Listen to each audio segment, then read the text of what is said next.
Bonsoir mesdames et messieurs. Poutine, que veut-il exactement? Une analyse de Rostislav Ichenko essaye de répondre à cette question. Il est le directeur du Centre d'analyse systémique et de pronostic à Moscou. Ichenko a établi une analyse détaillée de la position géostratégique de la Russie et de la stratégie complète de Poutine concernant l'Ukraine.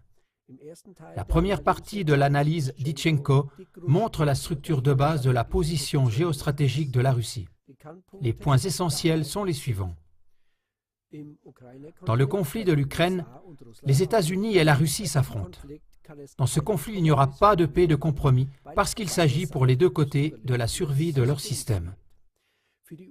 Pour les États-Unis, un compromis présagerait de renoncer volontairement à leurs ambitions d'hégémonie mondiale. Mais ce renoncement aurait pour résultat un effondrement rapide de leur système. Car le système américain épuisé est dominé par le système financier global créé par les États-Unis et par l'industrie de l'armement.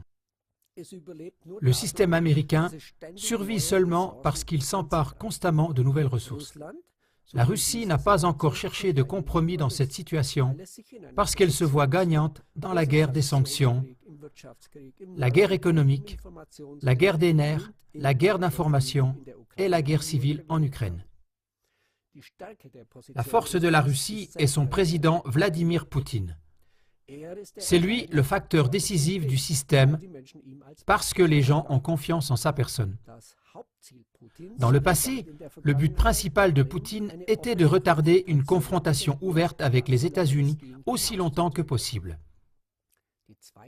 Sa deuxième intention était de préserver la paix afin de gagner des alliés dans la course aux ressources, comme c'est le cas par exemple avec les États BRICS, et afin aussi de prendre pied en Amérique du Sud et de commencer à évincer les États-Unis d'Asie et d'Afrique du Nord. Dans une autre partie de l'analyse, Ichenko enregistre les conséquences pour l'Ukraine et pour toute l'Europe de cette confrontation entre les États-Unis et la Russie, qui est maintenant devenue ouverte. Il fait ressortir très clairement que les États-Unis avaient deux options. La première option, qui était d'entraîner Poutine dans la guerre en Ukraine, ne s'est pas réalisée. La deuxième option, que les États-Unis mettent en œuvre à présent, serait une menace pour tout le continent européen.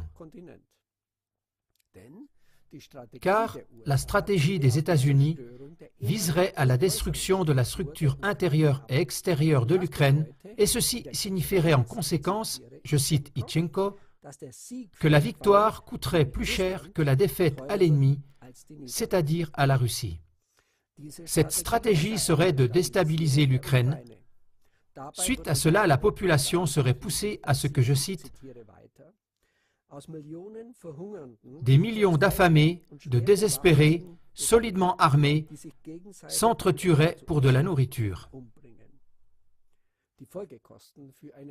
Les frais consécutifs à une Ukraine détruite, ce serait la Russie qui devrait les payer. Mais ce n'est pas tout. L'explosion de l'Ukraine déclencherait une vague de réfugiés aussi en Europe de l'Ouest, avec des conséquences imprévisibles pour l'UE. Le but de Poutine serait donc de ne pas tolérer l'explosion de l'Ukraine.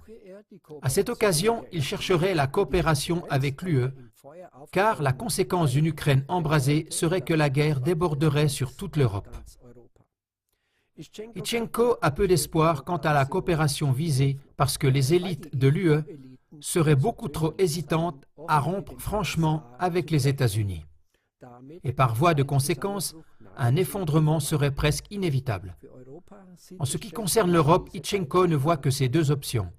Ou bien les Américains sont, comme Ichenko l'exprime, plus efficaces avec leurs bidons d'essence, ou bien les Russes réussissent, avec leurs extincteurs, à maîtriser le nazisme en Ukraine avec l'aide de l'UE.